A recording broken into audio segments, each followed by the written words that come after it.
18 সালে যে পরিপত্র ঘোষণা করা হয়েছিল সেই পরিপত্রে বহাল থাকতে হবে এবং হাইকোর্টের রায়কে আমরা মানি না এবং সরকারের প্রতি আমাদের আবেদন থাকবে যে তারা যাতে, যেহেতু নির্বাহী বিভাগ এটা ঘোষণা দিয়েছে, সরকারের পক্ষ থেকে যাতে এটা আপিল করা হয়।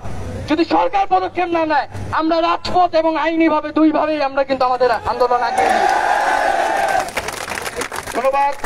প্রিয় শিক্ষার্থী নাহিদ হাসানকে এ পর্যায়ে সংক্ষিপ্ত আকারে বক্তব্য রাখবেন আমাদের এক সহযোদ্ধা বোন মোসাম্মদ সারজানা।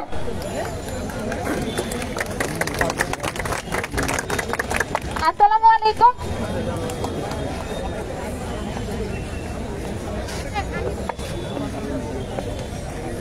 বিশ্ববিদ্যালয়ের ইংরেজি বিভাগের একজন শিক্ষার্থী। আজকে আমরা এখানে কেন সমবেত হয়েছি আমরা সবাই জানি। মহামান্য হাইকোর্ট যে গতকাল 2018 সালের আন্দোলনের ভিত্তিতে যে কোটা সংস্কার করা হয়েছিল, প্রথম ও দ্বিতীয় শ্রেণীর সকল চাকরিতে কোটা বাতিল করা হয়েছিল, সে পরিপত্রটি অবৈধ ঘোষণা করে গতকাল রায় দিয়েছেন। আমরা এই রায়টি প্রত্যাখ্যান করছি। আমরা জানতে চাই, মুক্তিযুদ্ধের 53 বছরও যেখানে ভুয়া মুক্তিযোদ্ধা নিয়ে অনেকেই হাজির, প্রথম আলো রিপোর্টে 53,000 মুক্তিযোদ্ধা ভুয়া, তাহলে কিভাবে সেখানে 30% কোটা মুক্তিযোদ্ধার জন্য নির্ধারণ করা যেতে পারে? কোন যুক্তিতে দেশের 96% জনসংখ্যার জন্য কেবল 44% কোটা রেখে বাকি 2.5%-এর জন্য 56% কোটা রাখা যেতে পারে? কোন যুক্তিতে? আমরা জানতে চাই। আমরা কোটার পুনর্বাসন চাই না, আমরা কোটা সংস্কার চাই। ধন্যবাদ।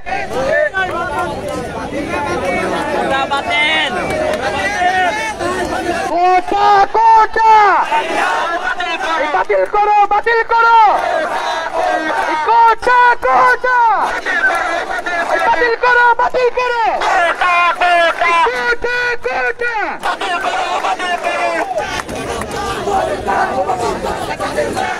বন্ধুগণ, এ পর্যায়ে আপনাদের সাথে কথা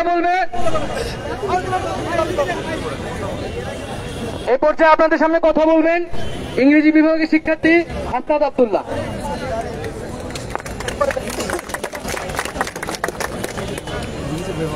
প্রিয় সহযোদ্ধা, 2018 সালের রাবার বুলেটের ক্ষত এখন শুকায় নাই। প্রিয় সহযোদ্ধা, 2018 সালে কাটছর হলে যে টিয়ার ছেল খেয়েছিলাম সেটার চলন এখনো শুকায় নাই।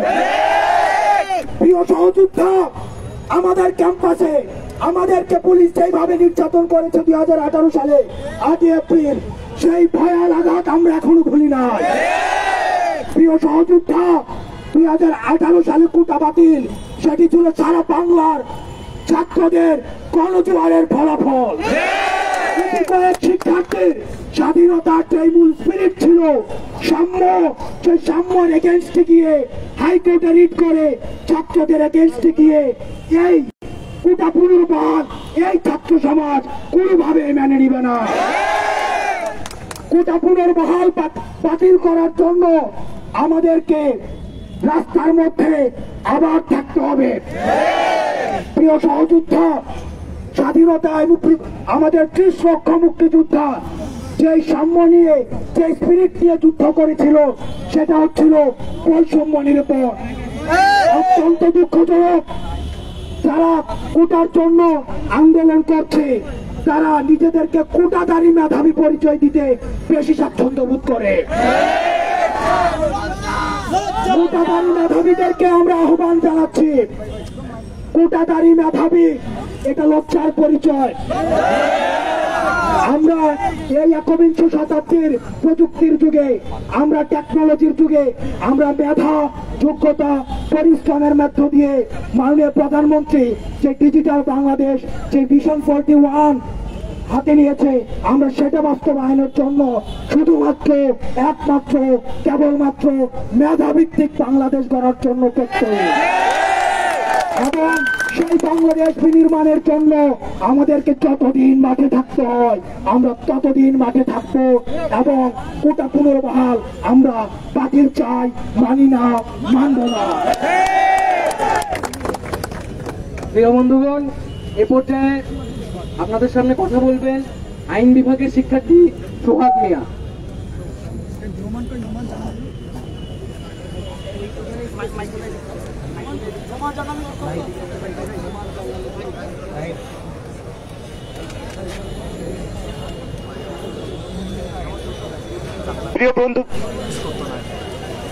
প্রিয় বন্ধুগণ, 2018 সালে একটি যৌক্তিক আন্দোলনের মাধ্যমে মাননীয় প্রধানমন্ত্রী শেখ হাসিনা একটি পরিপত্র ঘোষণা করেছিলেন।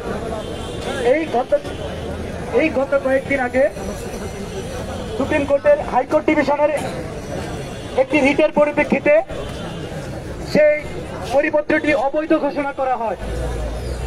এই ঘোষণার মাধ্যমে আবার সরকারি চাকরির ক্ষেত্রে নিয়োগের ক্ষেত্রে 56% কোটা বহাল হয়েছে। সেটা আমাদের মেধার সাথে যায় না, মেধার অবমূল্যায়ন করা হচ্ছে। বন্ধুগণ, স্বাধীনতা অর্জনের চেয়ে স্বাধীনতা রক্ষা করা কঠিন। আমরা একটি বৈষম্যহীন শোষণমুক্ত সমাজ প্রতিষ্ঠা করতে চাই। আমরা এই জন্য মেধাভিত্তিক সমাজ প্রতিষ্ঠা করতে চাই এবং মেধার প্রায়োরিটিকে বিবেচনা করার জন্য আহ্বান জানাচ্ছি। প্রিয় বন্ধুগণ, আপনারা জানেন গতকালকে হাইকোর্টের রায়ের পরে সারা বাংলাদেশের সাধারণ শিক্ষার্থীরা যেভাবে জেগে উঠেছে, অচিরেই যদি পরিপত্র পুনর্বহাল করা না হয় তাহলে হয়তোবা যে আগুন জ্বলে উঠবে, এই আগুনে সবকিছু দাউ দাউ করে পুড়ে যেতে পারে। প্রিয় বন্ধুগণ, এর মধ্যে আমাদের মাঝে সংক্ষিপ্ত প্রাণীবিদ্যা বিভাগের শিক্ষার্থী ছাত্রী জানবে।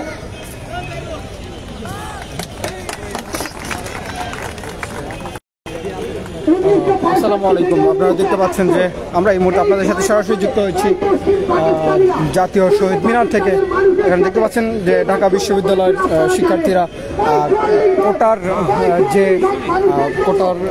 যে রায় দেওয়া হয়েছে সেই রায়ের বিরোধিতা করে তারা এখানে কিন্তু একটি প্রোগ্রামের আয়োজন করেছে এবং তারা ঢাকা বিশ্ববিদ্যালয়ের ভিতরে বিভিন্ন স্পটে তারা মিছিল করেছেন এবং তারা তাদের বক্তব্য তুলে ধরেছেন যে 2018 সালে যে কোটা বিলুপ্ত করা হয়েছিল সেই কোটাকে সরকার কোন বিবেচনায় পুনরায় আবার এটাকে বহাল করেছে, সেই আইন সেই পুনরায় বহালকে তারা কোনোভাবেই মেনে নিতে পারছেন না বলে তারা জানিয়েছেন। আমরা আছি আপনাদের সাথে সরাসরি রাজধানীর জাতীয় শহীদ মিনার থেকে। দেখতে পাচ্ছেন ঢাকা বিশ্ববিদ্যালয়ের শিক্ষার্থীরা কিন্তু এখানে আন্দোলন করতেছে।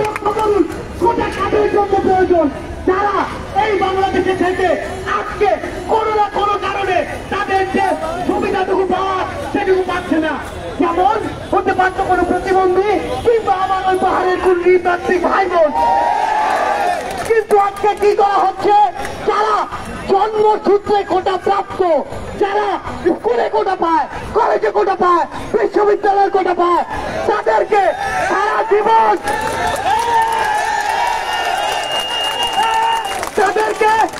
জীবন কোটার উপরে রাখার পরেও তাদেরকে চাকরি ক্ষেত্রেও মৃত্যুর পূর্ব পর্যন্ত নাকি কোটা দিতে হবে।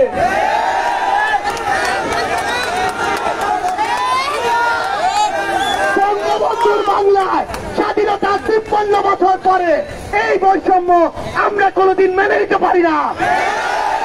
আমরা বলে দিতে চাই, যাদের শরীরে ওই মহান মুক্তিযোদ্ধাদের রক্ত আছে তারা কোনোদিন এত বড় বৈষম্য নিজের মন থেকে অন্তর থেকে চাইতে পারে না। তাই বলতে চাই, এই বাংলাদেশকে যদি এগিয়ে নিয়ে যেতে চায় তাহলে সবার জন্য সমতা থাকতে হবে, লেভেল প্লেইং ফিল্ড থাকতে হবে। তাহলে আমাদের যে ভিশন সোনার বাংলা, বঙ্গবন্ধুর বাংলা গড়ে তুলতে পারবো সবাই একসাথে। এই কোটা বাতিলের জন্য 18 পরিপত্র জারি রাখার জন্য মাঠে থাকতে হবে। জয় বাংলা।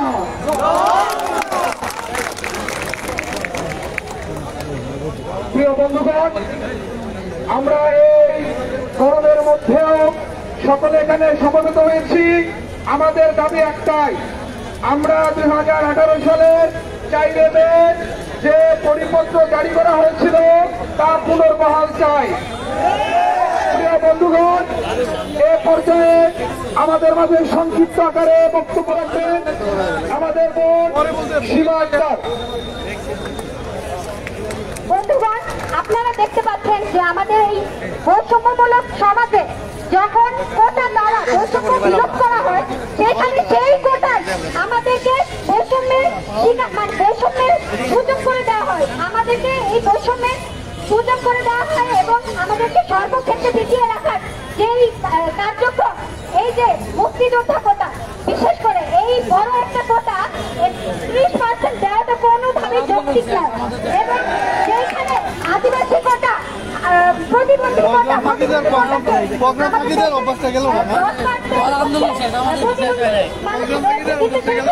মাত্র 1% হচ্ছে কোটা দেওয়া হয়েছে প্রতিবন্ধীদের জন্য। সেখানে আমরা বলতে চাই যে কোটা আপনারা ঠিক করেন এবং এই কোটা যেই পুনর্বহাল করে থাকে, এটা আমরা মানি না, মানব না। ধন্যবাদ। এই গরমে আমরা আর কেউ থাকতে পারতেছি না, আমরা আর কিছুক্ষণের মধ্যেই শেষ করব। এ পর্যায়ে বক্তব্য রাখবেন আমাদের সহযোদ্ধা মোহাম্মদ রানা। সংগ্রামী সহযোদ্ধাগণ, আজকে আমরা এই জায়গায় যে কারণে দাঁড়িয়েছি, গত 2018 সালে মাননীয় প্রধানমন্ত্রী শেখ হাসিনা সংসদে দাঁড়িয়ে ঘোষণা দিয়েছিলেন, যেহেতু ছাত্ররা কোটা চায় না তাহলে আর কোনো কোটা থাকবে না। আমি প্রশ্ন করতে চাই, বঙ্গবন্ধুর বাংলায় মাননীয় প্রধানমন্ত্রী শেখ হাসিনা কর্তৃক যে পরিপত্র জারি করা হয়েছিল, সেই পরিপত্রের বিরুদ্ধে কতিপয় লোক হাইকোর্টে রিট করে এবং সেই রিটের প্রেক্ষিতে হাইকোর্ট একটি রায় জারি করেছে, তারা 30% মুক্তিযোদ্ধা কোটা সহ মোট 56% কোটা বহাল রাখতে চায়। মাননীয় সহযোদ্ধাগণ, আমি বলতে চাই, আমি একটি নিম্নবিত্ত কৃষক পরিবার থেকে উঠে এসেছি। আমি মনে করি না আমার থেকে কোন নিম্নবিত্ত পরিবার, কোন মুক্তিযোদ্ধার পরিবার বা কোন কোটাধারীর পরিবার বিলং করে। আমি যদি কৃষক পরিবার থেকে উঠে এসে আজকে এই 56% কোটার সাথে আমাকে সংগ্রাম করতে হয় এবং পরিশেষে ব্যর্থ হতে হয়, এ জীবন দিয়ে কি লাভ? বলে এসেছিলাম বিশ্ববিদ্যালয়ে ভর্তি হওয়ার সময় বাবাকে বলে এসেছিলাম চাকরি করব, কিন্তু আজকে বিশ্লেষণ করে আমি দেখতে পাচ্ছি আমার জন্য এই কোটার কারণে আমি চাকরি থেকে বঞ্চিত হতে যাচ্ছি। তাই আমি আমাদের মমতাময়ী মা, এই দেশের জননী মাননীয় প্রধানমন্ত্রী শেখ হাসিনার দৃষ্টি আকর্ষণ করে বলতে চাই, আপনি আমাদের মা, আপনি আমাদের সবার ভালো মন্দ বুঝেন। আপনার যদি 10টা সন্তান থাকে, সেখানে একটা সন্তানের আকাঙ্ক্ষা কখনো বৈধ হতে পারে না। আপনার 9টা সন্তান কোটা চায় না, একটা মাত্র সন্তান কোটা চায়। আপনি বিষয়টি বিবেচনা করবেন এবং আশা করি আদালতের মাধ্যমে আবারও সেই কোটা প্রথা, প্রথম ও দ্বিতীয় শ্রেণী সেই কোটা প্রথা বাতিল হবে, সেই প্রত্যাশা রেখে আমি আমার বক্তব্য দিচ্ছিলাম। ধন্যবাদ। ইলেকশন টু অ্যাকশন, এই ছাত্র সমাজের অ্যাকশন, দাবির অ্যাকশন, কোটার বিরুদ্ধে, কোটার বিরুদ্ধে জেগেছে রে, জেগেছে ছাত্র সমাজ, জেগেছে, দিয়েছি তো রক্ত, দেব রক্ত, রক্তের বন্যা ভেসে যাবে অন্যায়, এবার সোনার বাংলায়, এবার সোনার বাংলায় 18 হাতিয়ার করছে, ওঠো একবার কোটার পুনর্বহাল, মানি না, মানব না, কোটার পুনর্বহাল, মানি না, মানব না, কোটা, কোটা বাতিল করো, বাতিল করো, কোটা, কোটা বাতিল করো, বাতিল করো, কোটা, কোটা বাতিল করো, বাতিল করো। প্রিয় বন্ধুগণ, সারা বাংলার ছাত্র সমাজ, আমরা এই কোটা ব্যবস্থা বাতিল না হওয়া পর্যন্ত আর দমে যাব না। আমাদের 2018 সালের 4 মে যে পরিপত্র জারি করা হয়েছিল, সেটা পুনর্বহাল না হওয়া পর্যন্ত আমাদের এই আন্দোলন চলমান থাকবে। এই পর্যায়ে সংক্ষিপ্ত আকারে বক্তব্য রাখবেন ভূতত্ত্ব বিভাগের শিক্ষার্থী বাকের মজুমদার। কোটা প্রথা পুনর্বহাল, মানি না, মানব না, ছাত্র সমাজ গড়বে দেশ, মেধাভিত্তিক বাংলাদেশ, এসব স্লোগানকে সামনে রেখে আমরা এই কোটা প্রথার বিরুদ্ধে লড়ে যাচ্ছি। আমাদের সিনিয়ররা 18 সালে এই কোটা প্রথার বিরুদ্ধে রাস্তায় রক্ত দিয়েছে বন্ধুগণ। আপনারা জানেন গতকাল হাইকোর্ট যখন 18 সালের পরিপত্রকে অবৈধ ঘোষণা করে, তারপরে ঢাকা বিশ্ববিদ্যালয়ের ছাত্ররা তাদের রায় গতকাল রাতেই জানিয়ে দিয়েছে বন্ধুগণ।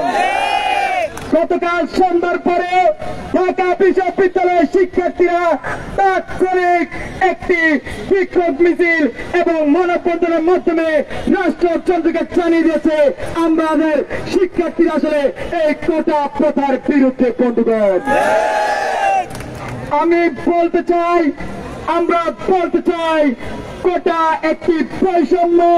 সেই বৈষম্য 71-এর বাংলাদেশে 30 লক্ষ শহীদের বাংলাদেশে, স্বাধীন বাংলাদেশে, মুক্তিযুদ্ধের বাংলাদেশে হবে না, হবে না, হবে না। বন্ধুগণ, আমরা আমাদের এই আন্দোলন চালিয়ে নিয়ে যাব।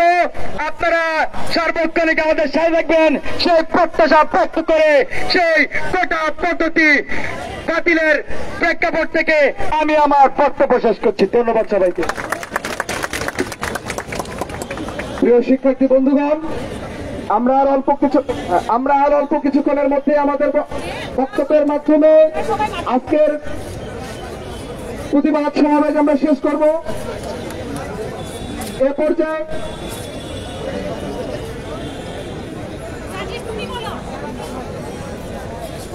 পর্যায়ে সংক্ষিপ্ত আকারে বক্তব্য রাখবেন মাহিন। আসসালামু আলাইকুম সবাইকে। আপনারা জানেন আমরা কোটা প্রথার বিরুদ্ধে আজকে এই সমাবেশ করেছি। আজকে ঢাকা বিশ্ববিদ্যালয়ের বাইরে আরো যত বিশ্ববিদ্যালয় এবং বিভিন্ন শিক্ষা প্রতিষ্ঠান তাদের শিক্ষার্থীরাও আজকে আমাদের সাথে মাঠে নেমেছে। আমার প্রশ্ন হচ্ছে, রাষ্ট্র কি কোনো প্রাইভেট প্রতিষ্ঠান? রাষ্ট্র যদি প্রাইভেট প্রতিষ্ঠান না হয় তাহলে একটা বিশেষ গোষ্ঠীর জন্য এত বেশি কোটা কোন হিসাবে যুক্তিযুক্ত হয়? আপনারা আমাকে বোঝাতে পারবেন? বাংলাদেশের পবিত্র সংবিধানের 29 নম্বর অনুচ্ছেদে সবার জন্য একদম সাম্যবাদী প্রক্রিয়ায় সবার চাকরির সুযোগ, এটা বলা আছে সরকারি চাকরির সুযোগ। আজকে হাইকোর্টের যে সিদ্ধান্ত সেটা কেন 29 নম্বর অনুচ্ছেদের বিরোধী হবে না সেটা আমি জানতে চাই। আমি প্রত্যেককে আহ্বান করব, আপনারা যারা শিক্ষার্থী আছেন সবাই নিজ নিজ জায়গা থেকে আপনারা এই কোটার বিরোধিতা করবেন এবং প্রয়োজনে রাজপথে নেমে সবকিছু বন্ধ করে দেবেন। আমি আমার সংক্ষিপ্ত বক্তব্য এখানেই শেষ করছি। এক দফায় এক দাবি, কোটা পদ্ধতির বাতিল চাই, কোটা পদ্ধতির বাতিল চাই। ধন্যবাদ। প্রিয় শিক্ষার্থী বন্ধুগণ, আপনারা জানেন গতকালকের রায়ের পর থেকে আজকে সারা বাংলাদেশের শিক্ষা প্রতিষ্ঠানে শিক্ষার্থীরা অলরেডি মাঠে নেমে গেছে এবং তাদের বিক্ষোভ প্রদর্শন করতেছে। এ পর্যায়ে সংক্ষিপ্ত আকারে বক্তব্য রাখবেন হাসিফ মাহমুদ।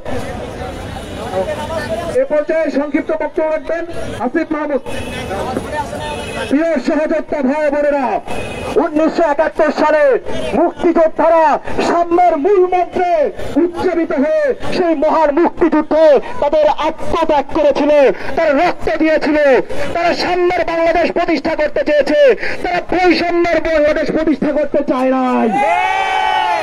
56% কোটা দেওয়া সুস্পষ্ট বৈষম্য, এটা মুক্তিযুদ্ধের চেতনা এবং আদর্শের পরিপন্থী কাজ। মুক্তিযুদ্ধের আদর্শের পরিপন্থী মুক্তিযোদ্ধাদের তাদের যে উদ্দেশ্য ছিল, মহৎ উদ্দেশ্য, সেই উদ্দেশ্যের প্রতি বৃদ্ধাঙ্গুলি প্রদর্শন করে কোটা পদ্ধতি চালু করার হাইকোর্টের রায়, এই রায় আমাদেরকে বিচলিত করেছে। আমরা খুবই হতাশাগ্রস্ত। সুতরাং আমরা বলতে চাই, কোটার যেই পুনর্বহাল সেটাকে আবার পুনর্বহাল করতে হবে, নয়তো 18-তে আমরা ঢাকার রাজপথে রাজশাহীর রাজপথে, চট্টগ্রামের রাজপথে রক্ত দিয়েছিলাম, প্রয়োজনে 24-এ আবার রাজপথে রক্ত দেওয়া হলে একটি বৈষম্যহীন মুক্তিযুদ্ধের আদর্শের বাংলাদেশ গড়ে তুলব বন্ধুগণ। ধন্যবাদ সবাইকে। প্রিয় শিক্ষার্থী বন্ধুগণ, এ পর্যায়ে আমাদের সামনে সংক্ষিপ্ত বক্তব্যের মাধ্যমে আজকের অনুষ্ঠান আমরা সমাপ্ত ঘোষণা করতে যাব। এর আগে সমাপনী বক্তব্য রাখবেন আমাদের এই আন্দোলনের সহযোদ্ধা আসিফ মাহমুদ।